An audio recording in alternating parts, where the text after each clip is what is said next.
नमस्कार, आप देख रहे हैं अल्फा न्यूज। आपके साथ मैं हूं हेमा। सबसे पहले नजर डाल लेते हैं आज की हेडलाइंस पर। जिले भर में आयोजित की लोक अदालत, अदालत में आपसी समझौतों से मामले हुए हल।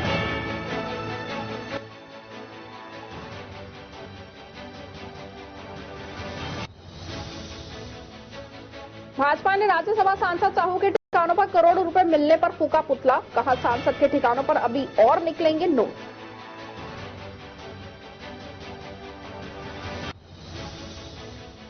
ट्रक ने ट्रैक्टर ट्रॉली को मारी टक्कर, टक्कर में एक की हुई मौत, दूसरा हुआ घायल।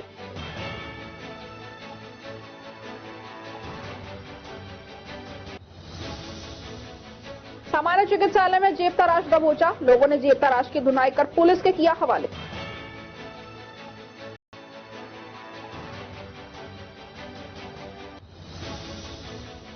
और अब खबरें विस्तार से। रामगढ़ एसीजेएम कोर्ट में अतिरिक्त मुख्य न्यायिक मजिस्ट्रेट नागेंद्र सिंह की अध्यक्षता में राष्ट्रीय लोक अदालत का आयोजन हुआ। रामगढ़ एसीजेएम कोर्ट में लगी राष्ट्रीय लोक अदालत में दोनों पक्षों की आपसी सहमति से राजीनामा करा के 106 मामलों का निपटारा किया गया, जिसमें स्थायी सदस्य के रूप में एडवोकेट संजय कुमार मौजूद रहे। राम खिलाड़ी पीए, विजय सिंह, अशोक कुमार मीणा, बबली शर्मा कर्मचारी और चरणजीत सिंह उर्फ गोल्डी, अविनाश शर्मा, सुनील कुमार यादव, रघुवीर सिंह कंसाना पर अन्य अधिवक्ता मौजूद रहे।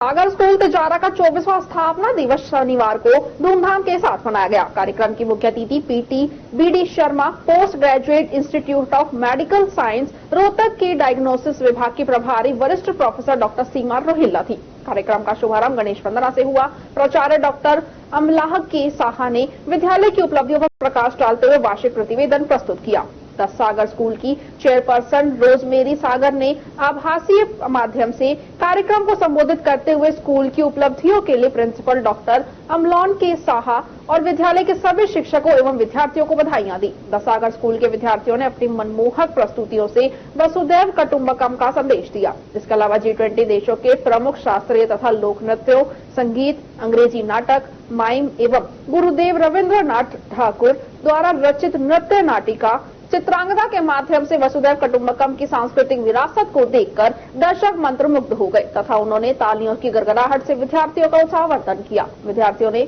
हिंदी, इंग्लिश, फ्रेंच, जर्मन भाषाओं तथा विज्ञान, सामाजिक ज्ञान, कला एवं वाणिज्य आदि विषयों की प्रदर्शनी में शोध तथा रचनात्मक कार्यों की अद्भुत झलक दिखाई। मुख्य अतिथि डॉक्टर सीमा रोहिल्ला ने विजेताओं को पुरस्कृत करते हुए आत्मविश्वास के साथ उत्कृष्टता के मार्ग को जीवन पर्यंत में कायम रखने की प्रेरणा दी। उन्होंने शिक्षा व शिक्षकों के महत्व पर प्रकाश डालते हुए कहा कि वास्तविक शिक्षक वे होते हैं जो हर बच्चों की छिपी प्रतिभाओं को उभारते हैं। डॉक्टर सीमा रोहिल्ला ने सागर स्कूल के संस्थापक डॉक्टर विद्यासागर की जीवनी व उनकी शिक्षा पर प्रकाश डालते हुए कहा कि सागर स्कूल उनके सपनों का साकार कर रहा है। सागर स्कूल में सभी बच्चों को पढ़ाई के साथ साथ अन्य गतिविधियां, पर्यटन, खेलकूद, नृत्य, संगीत, कला आदि में हिस्सा लेने का अवसर प्रदान करता है। साथ ही यहाँ के विद्यार्थी स्वयं शिक्षा ग्रहण करने के अलावा आसपास के गांव में जाकर बच्चों को साक्षर करने का भी प्रयास करते हैं। यहाँ के विद्यार्थी अंतर्राष्ट्रीय स्तर पर round square, AFS, American field service व IAYP international award for young people आदि की गतिविधियों में सक्रिय रूप से हिस्सा लेकर अंतर्राष्ट्रीय व्यक्तित्व के गुणों को सीखते हैं। A nation with aware, responsible citizens can reach new heights. And schools are the foundation stones of a nation. In these temples of education, teachers are the torchbearers, and teachers are the candles who burn themselves to light up the life of others. That is, their disciples. Our culture has celebrated the mentorship of a guru from times immemorial. It is enshrined greatly in our culture, as can be seen from the saying, Gurur Brahma, Gurur Vishnu, Gurur Devo Maheshwaraya, Gurur Sakshat Parbrahm, Tasmai Shri Guruve Namah. A true educationist is the one who tries to bring out the best from every child. It needs extraordinary vision to transform this dream into reality. Late doctor Vidyasagar. Alwar Congress Rajya Sabha सांसद धीरज साहू के ठिकानों पर आयकर विभाग की छापेमारी कार्रवाई के दौरान 300 करोड़ रुपए मिलने को लेकर आज भारतीय जनता पार्टी ने नगली सर्किल पर कांग्रेस के राज्यसभा सांसद धीरज साहू का पुतला दहन किया। ये कार्यक्रम भाजपा जिला अध्यक्ष अशोक गुप्ता के नेतृत्व में किया गया। इस दौरान काफी संख्या में भाजपा के कार्यकर्ता मौजूद रहे। भाजपा जिला अध्यक्ष अशोक गुप्ता ने बताया कि कांग्रेस सांसद के पास 300 करोड़ रुपए मिले हैं और भी टीम अभी कार्रवाई करने में लगी हुई हैं। उम्मीद है कि और भी भ्रष्टाचार का पैसा उनके पास मिलेगा। ओडिशा और झारखंड में धीरज साहू के अलग अलग ठिकानों पर हुई छापेमारी में आयकर विभाग को अब तक 300 करोड़ रुपए कैश बरामद हो चुका है। आयकर विभाग के सूत्रों के मुताबिक छापेमारी में अभी और समय लग सकता है। आयकर विभाग के हाथ कुछ और ठिकानों की जानकारी मिली है जहां कैश और ज्वेलरी हो सकती है। सूत्रों के मुताबिक करीब 6 से 7 रूम ऐसे हैं जिनको चेक करना बाकी है। साथ ही साथ 9 लॉकर भी अभी खोलना जाना बाकी है। जिन जगहों पर छापेमारी चल रही है वो Buddha distilleries private limited company और इससे जुड़े परिसर हैं। बुद्ध डिस्टिलरीज प्राइवेट लिमिटेड शराब बनाने वाली कंपनी है। ये कंपनी कांग्रेस सांसद धीरज साहू की बताई जा रही है। आयकर विभाग ने कर चोरी के आरोप में ये छापेमारी की है।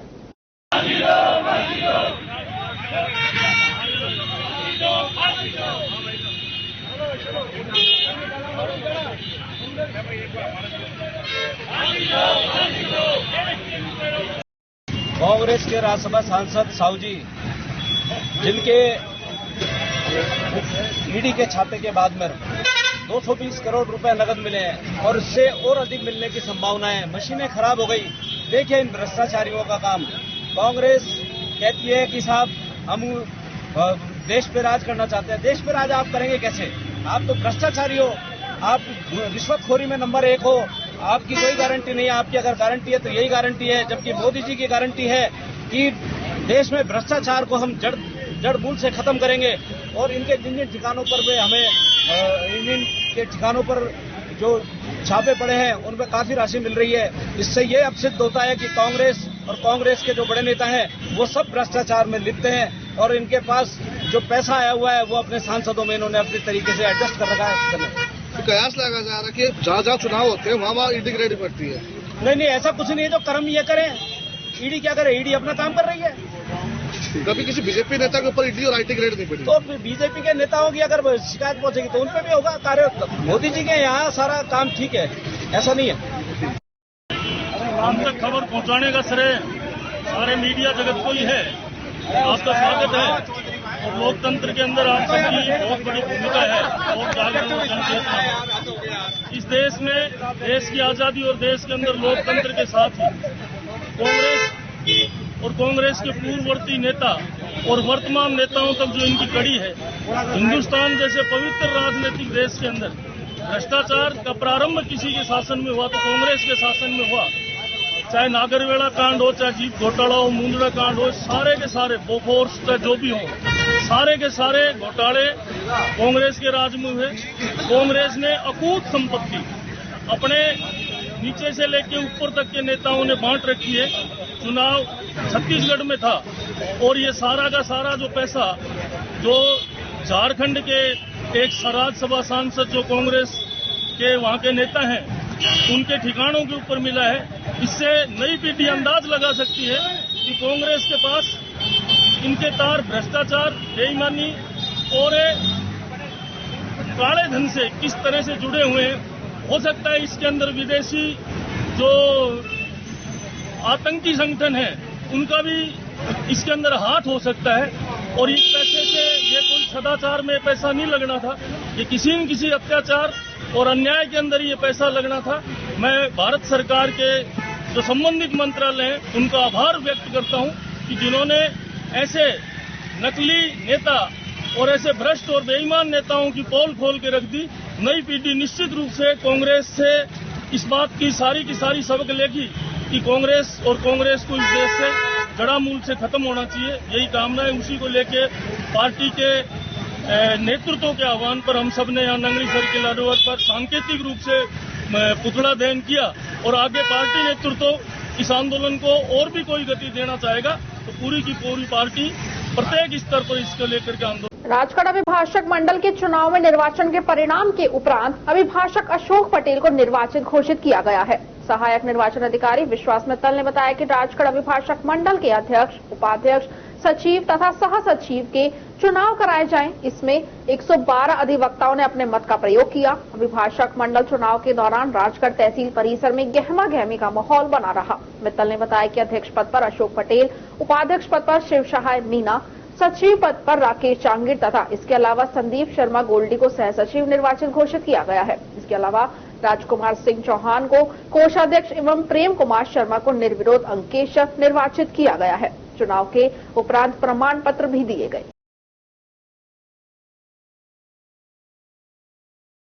न्यायालय परिसर में आयोजित राष्ट्रीय लोक अदालत में स्केल लॉ कॉलेज अलवर के विधि विद्यार्थियों एवं व्याख्याताओं ने भाग लेकर विभिन्न प्रकार के मामलों में समझौता कार्रवाई का अवलोकन किया। प्राचार्य डॉक्टर विनोद कुमार शर्मा, व्याख्याता डॉक्टर लक्ष्मी सोनी, डॉक्टर वंदना सैनी एवं सपना जैमन के नेतृत्व में 20 से अधिक विधि विद्यार्थियों ने वैवाहिक मामलों की बेंच, वाणिज्यिक मामलों की बेंच एवं दुर्घटना क्लेम मामलों की बेंच की कार्यवाही का बारीकी से अध्ययन किया। जिला न्यायाधीश हरेंद्र सिंह एवं सचिव विधिक सेवा प्राधिकरण श्रीमती मीना अवस्थी ने संबोधित कर विद्यार्थियों की हौसला अफजाई की।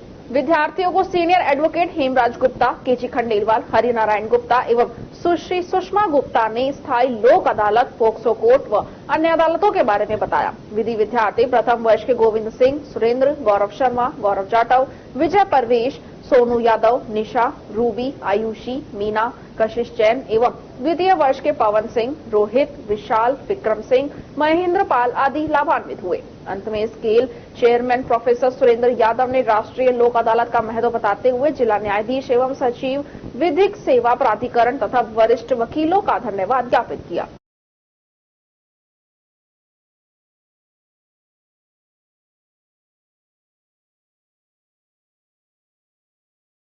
खबरों में वक्त तो चला है एक छोटे से ब्रेक का। ब्रेक के बाद जल्द लौटेंगे। आप बने रहिए अलवर न्यूज के साथ।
बढ़ते हैं अगली खबर की ओर। चौपानी की थाना पुलिस की अवैध शराब की बिक्री, अवैध ब्रांचों के खिलाफ कार्रवाई लगातार जारी है।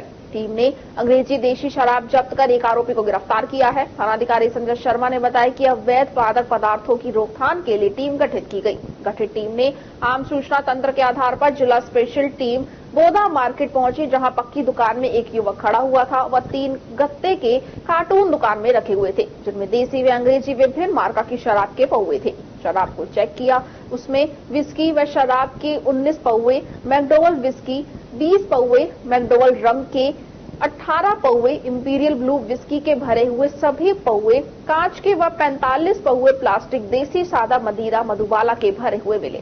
मौके से गगनपुत्र रामजीत यादव निवासी कबीरुद्दीनपुर थाना खुटाहन जिला जौनपुर उत्तर प्रदेश हाल बोधा मार्केट चौपानी को डिटेन किया। मामला आबकारी अधिनियम में पंजीबद्ध कर अनुसंधान प्रारंभ किया गया है। राजगढ़ पंचायत समिति क्षेत्र के ग्राम सकट में स्थित आसन की डुंगरी पर स्थित खाकनाथ महाराज मंदिर पर विश्व शांति एवं मानव कल्याण के लिए ग्रामीणों के सहयोग से चल रहे नवकुंडीय रुद्र महायज्ञ एवं श्रीमद् भागवत सप्ताह ज्ञान यज्ञ के दौरान शनिवार को सकट गांव के कथावाचक पंडित राधा माधव शास्त्री ने कथा में उपस्थित श्रद्धालुओं को सुदामा चरित्र व सुखदेव विदाई की कथा का प्रसंग सुनाया। कथा के दौरान बीच बीच में गाए गए भजनों पर महिला श्रद्धालुओं ने जमकर नृत्य किया और भगवान की जयकारे लगाई। विराटनगर के यज्ञाचार्य पंडित कृष्ण कुमार शर्मा ने वैदिक मंत्रोच्चारण के साथ यजमानों से यज्ञ वेदियों में शुद्ध गाय के देसी घी एवं हवन सामग्री की आहुतियां दिलवाई। इस दौरान श्रद्धालुओं ने यज्ञ वेदियों में आहुतियां डालकर भगवान से क्षेत्र की खुशहाली के साथ ही परिवार की सुख समृद्धि की कामना की। इस यज्ञ कार्यक्रम के दौरान चल रही रासलीला में शुक्रवार रात्रि को गोविंद रास मंडल गोवर्धन के कलाकारों के द्वारा भगवान श्री कृष्ण एवं भक्त मीराबाई की लीला का मंचन किया गया। लीला के आचार्य गोविंद शर्मा ने बताया कि रासलीला का मंचन देखने के लिए ग्रामीणों की भीड़ उमड़ रही है। यज्ञ कमेटी के अध्यक्ष पूर्व सरपंच नरसिंह मीणा व कमेटी उपाध्यक्ष मोतीलाल गुर्जर ने बताया कि रविवार को रुद्र महायज्ञ एवं कथा की पूर्णाहुति होगी। इस अवसर पर ग्रामीणों द्वारा बूंदी व पूरी सब्जी की प्रसादी का आयोजन भी किया जाएगा। उसका कोई नहीं होता, उसका परमपिता परमेश्वर होते। और आज श्री सुदामा जी महाराज के पैरों से गोविंद द्वारिकाधीश कांटे निकाल रहे हैं, सुंदर दिव्य स्नान किया है और वस्त्र पहनाए हैं। श्री सुदामा जी महाराज को आसन पर विराजमान किया, अश्रु जल से सुदामा जी के चरण धोए। ऐसी दशा को देखकर कि गोविंद रोक नहीं पाए। रामगढ़ नगर पालिका क्षेत्र में चरमराई सफाई व्यवस्था से परेशान होकर बार एसोसिएशन संघ, वरिष्ठ नागरिक और कस्बे के आमजन ने नगर पालिका चेयरमैन शकुंतला सैनी के पति के साथ सरकार और प्रशासन का ध्यान आकर्षित करने के लिए एक दिवसीय सांकेतिक धरना प्रदर्शन किया। रामगढ़ कस्बा सहित समस्त नगर पालिका क्षेत्र की चरमराई सफाई व्यवस्था से तंग कस्बे के वरिष्ठ नागरिक संघ, बार एसोसिएशन संघ और आमजन ने आज प्रातः 10 बजे चौपड़ बाजार से जुलूस के रूप में पहुंचकर तहसील रंगमंच पर एक दिवसीय सांकेतिक धरना प्रदर्शन किया। नगर पालिका चेयरमैन शकुंतला सैनी ने और बताया कि जब से रामगढ़ ग्राम पंचायत से नगर पालिका में तब्दील हुआ है, तभी से राजनीतिक द्वेषता के चलते कस्बे का विकास और सफाई व्यवस्था ठप हो गई है। मामला नवगठित नगर पालिका चेयरमैन पद पर सरकार द्वारा जारी गाइडलाइन के अनुसार सर्वाधिक जनसंख्या वाली ग्राम पंचायत सरपंच को नगर पालिका चेयरमैन पद पर बैठाने का था, लेकिन तत्कालीन विधायक द्वारा मुझे चेयरमैन पद पर नहीं बैठने देना चाहती थी। करीब 1.5 साल की लंबी लड़ाई के बाद हाईकोर्ट के आदेश पर मुझे चेयरमैन पद पर बैठना दिया गया है। जब से मैंने नगर पालिका चेयरमैन पद संभाला है, यहाँ कोई स्थायी रूप से अधिशासी अधिकारी नहीं लगाया गया। राजनीतिक द्वेषता के चलते काफी समय तक नगर पालिका में अधिशासी अधिकारी की नियुक्ति ही नहीं की गई है। मेरे पद संभालने से पूर्व दिया गया सफाई ठेका समाप्त होने के बाद नया टेंडर ही जारी नहीं किया गया। पूरी नगर पालिका क्षेत्र की सफाई व्यवस्था के लिए केवल 4 सफाई कर्मी लगा रखे हैं। वर्तमान अधिशासी अधिकारी इस ओर ध्यान नहीं दे रहे और लंबी छुट्टी ले रखी है, जिससे खामियाजा कस्बे की आम जनता को उठाना पड़ रहा है। नगर पालिका क्षेत्र से एकत्र की जाने वाली गंदगी के लिए कहीं भी डंपिंग यार्ड की जगह आवंटित नहीं की गई है, जिससे जगह जगह गंदगी के ढेर लगे हुए हैं, जिससे बीमारियां फैल सकती हैं। अब प्रदेश में सरकार बदल गई है और लोगों को सरकार से काफी उम्मीदें भी बढ़ गई हैं। इसी के चलते आज कस्बे के वरिष्ठ नागरिक संघ, बार एसोसिएशन संघ और आमजन ने नगर पालिका चेयरमैन शकुंतला सैनी और उनके पति बलिराम सैनी के साथ चौपड़ बाजार से जुलूस निकालकर तहसील रंगमंच पर पहुंचकर एक दिवसीय सांकेतिक धरना प्रदर्शन कर प्रशासन और सरकार का ध्यान कस्बे में फैली गंदगी और कचरे की ओर आकर्षित किया है। धरना प्रदर्शन के दौरान रामगढ़ नगर पालिका chairman Shakuntala Saini, advocate Rajkumar Yadav, advocate Dinesh Sharma उर्फ बंटी, समाज सेवी महेश साहू, वरिष्ठ नागरिक रामबाबू गुप्ता, अजीत जैन, संजय खंडेलवाल, शीला जैन, कृष्ण सैनी, एडवोकेट सियाराम गुर्जर, मुकेश चौधरी, विनोद अरोड़ा, प्रदीप मित्तल, तुलसीराम सैनी, चंदूलाल सोनी, मनोज सोनी, कीर्ति गोयल, बाबूलाल मित्तल, जवाहरलाल तनेजा, राहुल फोगाट, दौलत राम प्रजापत, रामजीलाल मेघवाल, लाखन दत्त शर्मा, धीरज शर्मा, भाजपा मंडल अध्यक्ष राजेंद्र मिश्रा, तिराया मंडल अध्यक्ष सचिन पालीवाल, विजय सिंह चौधरी, मोहित जैन, चरणजीत सिंह उर्फ गोल्डी, महेंद्र सिंह चौधरी, नानक चंद जैन, जितेंद्र शर्मा, पार्षद सहाबुद्दीन, डॉक्टर कैलाश खंडेलवाल, विजय शेखावत, गजेंद्र शर्मा, नंदलाल स्वामी, पार्षद मांगेराम, मोहनलाल साहू, चंद्रपाल भारद्वाज सहित सैकड़ों लोग उपस्थित थे।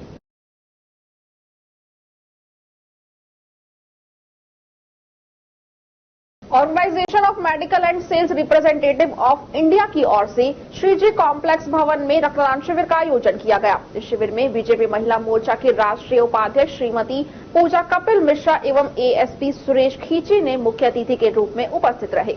इस दौरान मुख्य अतिथि पूजा कपिल मिश्रा एवं सुरेश खींची के द्वारा रक्तवीरों को सम्मान स्वरूप शक्ति पत्र भेंट किए गए। मुख्य अतिथि पूजा कपिल मिश्रा ने बताया कि रक्तदान शिविर के आयोजन करने से ये मालूम पड़ता है कि हम सभ्य समाज के हिस्से हैं। ऐसा मानवीय कार्य करने से लोगों में आत्मविश्वास बढ़ता है एवं एक दूसरे की मदद करने की प्रवृत्ति भी बढ़ती है। 1 यूनिट रक्त से 5 लोगों के जीवन को बचाया जा सकता है। वहीं आयोजक तोसेंद्र व्यास ने सभी उपस्थित सदस्यों व विशिष्ट अतिथियों को धन्यवाद दिया एवं आश्वासन दिया कि उनकी संस्था के द्वारा नियमित रूप से सामाजिक सरोकार के कार्य किए जाते हैं। इसी कड़ी में श्रीजी मेसन कॉम्प्लेक्स में प्रथम रक्तदान शिविर का आयोजन किया गया। व्यास ने बताया कि 101 यूनिट रक्त एकत्रित करने का लक्ष्य रखा गया है। बहुत बहुत धन्यवाद दीदी का, आज इन्होंने यहाँ पे हमारे लिए समय निकाल के मेडिकल रिप्रेजेंटेटिव्स के लिए जो हमारा मनोबल बढ़ाया है दीदी, उसके लिए बहुत बहुत धन्यवाद। काफी दिनों से हम ये प्लान कर रहे थे, लेकिन हमारी कुछ अरेंजमेंट नहीं हो पा रहे थे। आज हमारा सबका सहयोग से, आशीर्वाद से हम ये कर पा रहे हैं। पिछले कुछ महीनों में हमने बिना रक्तदान कैंप किए हुए भी काफी साथियों की सहायता की है। काफी इमरजेंसी में हमने ब्लड डोनेट किए। आज हमने इमरजेंसी के लिए रिक्वायरमेंट पूरी रहे और किसी को मतलब रक्त की वजह से अपने प्राण ना मतलब जाए, इसकी वजह से हमने ऑलरेडी ये अरेंजमेंट किया है कि हमारे पास रिजर्व में ब्लड बैंक रहे। ब्लड लगभग हमारा आज शाम तक का है 101 यूनिट का प्लान है कि 101 यूनिट हमारा हो जाए। बाकी हमारा कोशिश ये रहेगी प्लस में भी जाएगा। तो शिंद्र व्यास। देखिए, हमारी संस्कृति में, हमारी परंपरा में और सनातन में और भारत में रक्तदान को महादान माना गया है और मैं बहुत यहाँ के अभिभूत हूँ। मैं सौभाग्यशाली हूँ कि मेडिकल रिप्रेजेंटेटिव की एसोसिएशन है, सेल्स रिप्रेजेंटेटिव एसोसिएशन, इन्होंने जैसे महेश जी हैं, हमारे तोसिन जी हैं, सुनील जी हैं, यशोधन जी हैं, इन्होंने अतुलनीय, अनुकरणीय, प्रशंसनीय ऐसा कार्य किया है। और जब युवा इस देश के इस तरह के काम करते हैं, समाज के युवा इस तरह के काम करते हैं कि जब किसी का जीवन उस रक्त के भरोसे, हमें जब कोई इस तरह की स्थिति आती है, आपात स्थिति में जब रक्त की आवश्यकता होती है और जब रक्त मिल जाता है तो वो जीवन बचता है। तो ऐसा कार्य जो कर रहा है, मुझे बहुत यहाँ आकर प्रसन्नता हो रही है और बहुत अच्छा लग रहा है कि जिस तरह से एसोसिएशन और ये सारे लोग इतना अच्छा काम कर रहे हैं। निश्चय ही समाज में प्रेरणा देंगे और लोगों को भी प्रेरित करेंगे कि अच्छे कार्यों में, सामाजिक कार्यों में, और किसी का जीवन बचाना सबसे बड़ा काम होता है, उसमें इनका योगदान है। तो निश्चित तौर पे मुझे नहीं, यहाँ आने वाले हर लोगों को बहुत अच्छा फील हो रहा होगा। और अभी मैंने ऐसे भी लोग देखे, आप देख रहे होंगे चारों तरफ जो बैठे हैं, कि पहली बार हमारे बिल्कुल युवा जो नए भाई हैं वो लोग ब्लड दे रहे हैं। तो एक अच्छी इसे कहते हैं ना, हमारी संस्कृति है, अच्छा हमारा भाव है, अच्छी समाज के लिए सोच है। इसके लिए मैं बहुत बहुत धन्यवाद, बहुत बहुत प्रशंसा, बहुत बहुत अभिनंदन इन सारे लोग। जिला विधिक सेवा प्राधिकरण अलवर द्वारा अलवर जिले के समस्त न्यायालयों में लंबित प्रकरण या विवाद पूर्व प्रकरणों के शीघ्र निस्तारण के लिए राष्ट्रीय लोक अदालत का आयोजन किया जा रहा है। वक्ता ने बताया कि वर्ष 2023 की चतुर्थ राष्ट्रीय लोक अदालत का आयोजन किया जा रहा है, जिसमें राजीनामा योग्य फौजदारी प्रकरण, धारा 138, NI एक्ट, MACT, धन वसूली, सभी प्रकार के सिविल मामले, वैवाहिक विवाद, उपभोक्ता विक्रेता या सेवा प्रदाता के मध्य विवाद, जन उपयोगी सेवाओं संबंधित विवाद आदि के साथ साथ समस्त राजस्व प्रगति के प्रकरण रखे गए हैं। राष्ट्रीय लोक अदालत न्यायिक न्यायालयों के साथ साथ समस्त राजस्व न्यायालयों में भी लगाई जा रही है। इस अवसर पर अधिक से अधिक संख्या में उपस्थित होकर राष्ट्रीय लोक अदालत में राजीनामे के माध्यम से प्रकरणों का निस्तारण करवाकर इस अवसर का अधिक से अधिक लाभ उठाया जाए। इसकी अंतिम राष्ट्रीय लोक अदालत है और ये पूरे भारतवर्ष में आज सेलिब्रेट की जा रही है। और राष्ट्रीय लोक अदालत लगाने का जो मकसद रहा है, शुरू से यही रहा है कि इसको बिल्कुल जन आंदोलन बनाना है। जैसे लोग मेले के या और राष्ट्रीय पर्वों का इंतजार करते हैं, तो इससे संबंधित जो लोग हैं जिनके मुकदमे वगैरह पेंडिंग है, तो वो इसका इंतजार करें आने का। इस तरह से इसको एक जन आंदोलन बनाना है, बहुत ज्यादा पॉपुलर बनाना है। और राष्ट्रीय लोक अदालत में हम लोग क्लाइंट वगैरह होते हैं, उनके आपस के जो डिस्प्यूट होते हैं, विवाद होते हैं, तो उनको एनकरेज करते हैं, उनको उत्साहित करते हैं कि वो आकर के अपने अपने जो विवाद हैं उनको यहाँ पर निपटा लें। और उसे राष्ट्रीय लोक अदालत में यही फायदा है इसका निपटाने का कि आपस में जो उनका मनमुटाव है वो भी खत्म हो जाता है केस के साथ ही। और जो राजीनामा होता है वो उसकी कोई अपील नहीं होती है, सबसे बड़ी बात यह है। और आपस में जो सामंजस्य बना करके ये इस तरह के राजीनामा हो सकते हैं। राजीनामा के लिए ये अवश्य एक बात है कि त्याग की भावना जरूर रखनी पड़ती है और राजीनामा के फायदे अनेक हैं जिनका कोई मुकाबला नहीं है। विवाद से ये होता है कि अगर मेरिट पर निर्णय होता है तो कोर्ट ऊपर तक काफी बनी हुई है और काफी जो है पैसे की बर्बादी होती है, समय की बर्बादी होती है। और लोक अदालत पे केस निपटाने से मनमुटाव भी खत्म हो जाता है और केस तो हमेशा के लिए ही खत्म हो जाता है। यह इसका फायदा है। किस तरह इसको लोक अदालत में ला सकते हैं? केसेज को लोक अदालत में लाने के लिए एक तो खुद पीठासीन अधिकारी जो कोर्ट के हैं वो भी देखते हैं कि हाँ इसमें राजीनामा की संभावना है, तो वो खुद भी पक्षकारों को कह सकते हैं कि भाई आप इसमें राष्ट्रीय लोक अदालत में इस केस को रेफर कर देते हैं, और वो खुद समझाते भी हैं दोनों पक्षों को। प्लस कोई भी क्लाइंट जो है किसी भी केस का, किसी भी मुकदमे का कोई पक्षकार है, वो खुद भी आकर के कह सकता है, दोनों पक्षकार कह सकते हैं, और खुद कोई एक पक्षकार है वो भी कह सकता है कि हमारा मामला ऐसा है कि हम इसे लोक अदालत में रेफर करवाना चाहते हैं और राजीनामा की संभावना है, तो हम उनके कहने से भी इसको। जिला मुख्यालय के राजकीय राजीव गांधी सामान्य चिकित्सालय में मौजूद लोगों ने एक जेब तराश को रंगे हाथ पकड़कर पुलिस के हवाले कर दिया। दरअसल अलवर शहर में लगातार जेब तराशी व बाइक चोरी की बढ़ती घटनाओं पर पुलिस द्वारा लगाम न लगाए जाने को लेकर अब लोग ही चोरों से स्वयं ही निपटने लगे हैं। सरकारी चिकित्सालय राजीव गांधी अस्पताल में उपचार कराने आई एक पीड़ित ने शनिवार को जेब कतरों को पकड़ने के लिए ट्रैप का आयोजन किया। इस दौरान अस्पताल में जेब तराशी के चक्कर में घूम रहे एक जेब कतरे को पकड़ने में कामयाब हो गई। इस बीच एक अन्य जेब कतरा फरार हो गया। पुलिस ने पकड़े गए जेब तराश का मेडिकल कराकर मामले की जांच शुरू कर दी है। जी मैं आया है घर से जी जांच करवाने के लिए। मैंने करा पर मामा के लड़के के लिए फोन। मैं तो जानता नहीं अस्पताल में क्या हाल होते का। वो कहे मैंने कि भैया कहाँ है? वो कह रहे हम रामगढ़ में। मैंने कहा भैया मैं अस्पताल में हूँ। उनने कही ऐसे करो जहाँ पर्ची कटती है तुम वहाँ जाओ। मैंने चला गया मैं, और फिर वहाँ 8 नंबर और 9 नंबर वहाँ ही है। 9 नंबर में गया, 9 नंबर में लाइन में लग गया। तो वहाँ लाइन लग रही थी, मैं भी लग गया उसके पास। मैं उससे कह रहा भैया आगे हो जाएगा, लड़का आया पीछे से, उसने दारू पी रखी। मैंने लल्ला दारू पी रखी तेरे मैंने बहुत सारे बंद एक घर हो जा रहे। नो भैया लाइन में मैं भी लग पड़ा, जाँच करवा रहा हूँ मैं। उसके लिए हाथ में कागज थे, और मैं आगे जैसे लोग आगे तरफ, फिर मैं पीछे बाई लखा रहा बाई तरफ। वो लड़का मुझे नहीं दिखा, ना मुझे बदबू आई दारू की। मैंने कहा भैया वो नहीं। फिर मैं वहाँ जांच होके मैं बाहर आ गया। जब थोड़ी मुझे नहीं ना पता पैसे होंगे, वो लड़का फिर मामा का लड़का आ ही गया। मैंने कहा तुम आ गए, मैं तुम्हारे लिए ठंडा लाऊं। मैंने जेब में हाथ चलाया, देखे तो मेरे पास 1 रुपया नहीं। कितने पैसे थे आप? 18,500 कल कट गया? अच्छा कल मैं ऑपरेशन के लिए लाए थे। अब रात ऑपरेशन हो रहा। पुलिस के पास गए होंगे आप? जी मैंने दरखास्त लगाई, उसने कही हम कार्रवाई कर लेंगे। फिर उस सीसी कैमरे में दिखाया, उसने जल्दी कैमरा चलाया, हमारे दिखा नहीं मेरा फोटो आया नहीं उसका है। आज कैसे पकड़ में आई? आज ये जेब काट रहा दोबारा से। मामा का लड़का गया वहाँ, वो नो कह रहा मामा का लड़का ऐसा रहता जेब काटने, ऐसा रहता जेब काटने। अरे मैंने कहा भेजना है कि नहीं है, अभी क्या पर मैंने कहा कल का लड़का लग रहा मुझे तो ये। अरे नो हाथ मैंने कहा मेरे जेब में मैंने कागज भर लिया खुले। मैंने कहा जनवरी नो कागज आया। मैंने कहा तुम ये जेब 50,000 रुपये मैंने कागज फुल भर लिए, और लग भी पैसा सही रहे। मैंने बटन लगा, मैं लेन लगा, और आया एक तरफ से ताऊ की जेब में से नुकरी करने लग गया। हमने नुकरी मौजूद पकड़ लिया। दूसरा बंदा वो दूसरे के दे रहा, मैं इतने इसके पीछे खड़ा एक बंदे के, उसने निकाला, हमने मौजूद पकड़ लिया। एक बंदा भाग गया।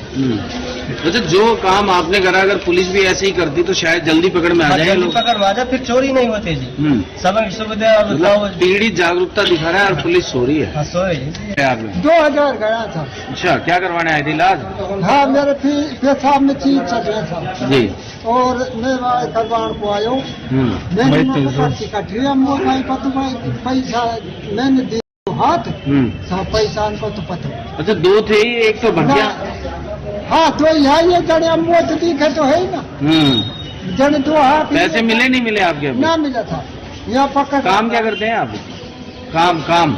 काम तो सब कुछ भी ना करे। अब हम तो लौटाई गए हैं, बूढ़ा आदमी, अब हम पे काम हो गए। खबरों में वक्त तो चला है एक छोटे से ब्रेक का। ब्रेक के बाद जल्द लौटेंगे, आप बने रहिए अलवर न्यूज के साथ। राट इंटरनेशनल स्कूल ऑर्गेनाइज्ड राट talent search exam RTSC 2024. Registration open.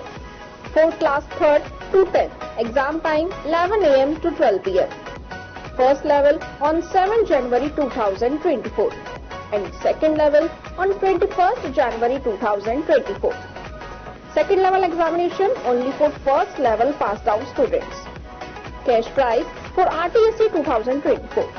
Class 10th, first topper 51,000, second topper 31,000, third topper 21,000, fourth topper 1,100 and fifth topper 5,100.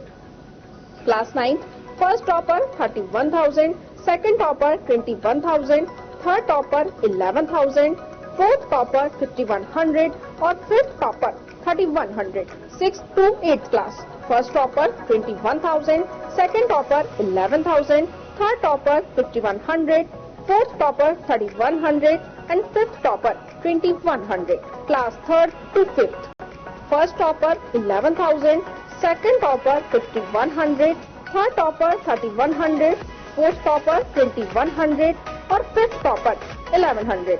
Exam centers Rat International School campus, Alwar, Behror and Kund. Contact us 9.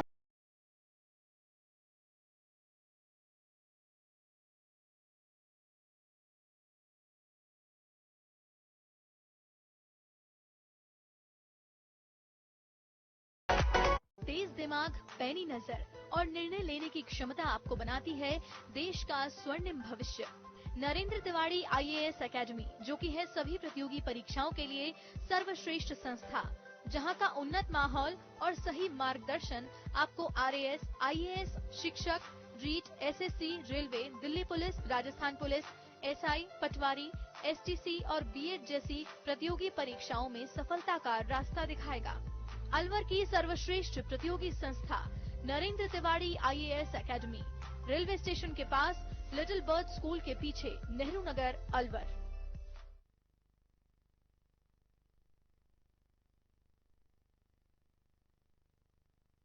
Break के बाद आपका स्वागत है। बढ़ते हैं अगली खबर की ओर। खेडली अभिभाषक संघ के वार्षिक चुनाव में एडवोकेट जितेंद्र गर्ग अध्यक्ष पद पर चुने गए हैं। मुख्य निर्वाचन अधिकारी तेजपाल सिंह गौड़ ने बताया कि खेडली कस्बे के सिविल न्यायाधीश एवं न्यायिक मजिस्ट्रेट कार्यालय खेडली मंडी परिसर में हाईकोर्ट की पालना में चुनाव संचालन समिति ने अभिभाषक संघ की नवीन कार्यकारिणी के वार्षिक चुनाव संपन्न कराए। उन्होंने बताया कि अभिभाषक संघ के 5 पदों की कार्यकारिणी के चुनाव करवाए गए, जिसमें उपाध्यक्ष कृपा शंकर शर्मा और पुस्तकालय अध्यक्ष पद पर अवधेश कुमार जाटव को निर्विरोध निर्वाचित किया गया है, जबकि अध्यक्ष सहित 3 पदों पर मतदान से चुनाव करवाया गया, जिसमें अध्यक्ष पद पर खेडली निवासी जितेंद्र गर्ग 16 मतों से अपने निकटतम प्रतिद्वंदी धर्म सिंह मीणा से विजय हुए। सचिव पद पर अमनदीप नरूका 17 मतों से, प्रतिद्वंदी लोकेश शर्मा और कोषाध्यक्ष पद पर पुरुषोत्तम अवस्थी को 14 मतों से प्रतिद्वंदी राकेश मीणा से विजय घोषित किया गया। इस दौरान सभी नवनिर्वाचित पदाधिकारियों का स्वागत किया गया। इस मौके पर एडवोकेट रविदास शर्मा, मोहन सिंह नरूका, देवेंद्र नरूका, संजय अवस्थी सहित अनेक अधिवक्ता मौजूद रहे।